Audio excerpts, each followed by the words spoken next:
All right, so guys, we're going to go ahead and bring up Miss Johnson. She's live for us in Alto, so I'm going to go ahead and pull her up. Give me 1 second. All right, Vanessa, can you hear me? Yes, can you hear me? I can.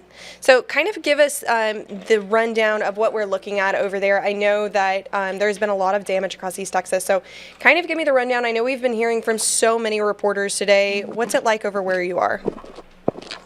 Yes, so as you know, I'm out here in Alto on the district campus. And so first thing, everyone is safe. No one was harmed, no injuries.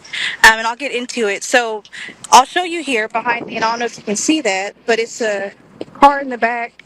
Basically, part of a tree kind of fell on it and damaged the back of the car. People from the community did come out. They heard about it. They came out, cut the tree down, and they were able to clear all the sticks away from that.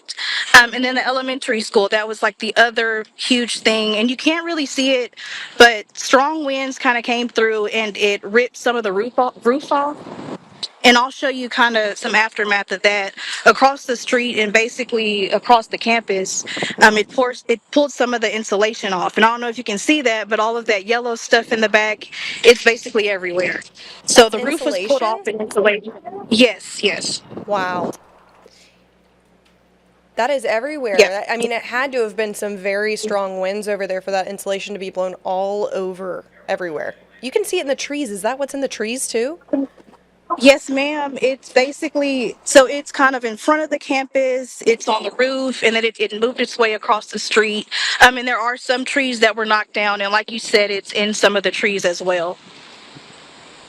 Well, do you think maybe you could take us a little bit closer to that car? I know that there's some damage to that vehicle that's just to the right of you, or to the left for us, Yes. but to the right of you. But kind of Yes. looking at some of that damage, the wind and the trees, and obviously now we're looking at insulation that's everywhere, but even this vehicle, it's tough for everyone to really understand just how damaging this storm was with the wind and all of the damage. I mean, look at that back of the vehicle. There had to have been something so powerful to make that much damage. It was, and I'll show you the tree here, the piece that was ripped off. Of course, they already came and cleared it off, but basically the tree was ripped right there. And like I said, people from the community heard about it, came out with chainsaws and tractors, kind of cutting up the tree, pulling it away. And they said they're going to wait because we don't really know about what's going on the other side of the street. So we don't know how that's going to get cleaned up yet. And then also, the district is working with insurance adjusters to kind of come out and assess the damage because they aren't really sure exactly what all happened. But of course, the good thing is no one was hurt. And they said this will not affect school for the next few days. So that's good. And then I do want to add, they're no stranger to damage from storms. A few years ago, they were hit by a tornado.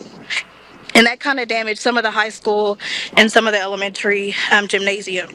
So they've seen stuff like this before. So they are no stranger to that. Definitely seems like there is going to be an entire process of cleanup. It seems like the community's been helping out in each area. Every reporter we've talked to has the community coming with full force and all hands on deck, and this seems like the exact same situation over there. So thank you so much for that update and that report, and we will catch back up with you here in a little bit. Thank you. Thank you. All right.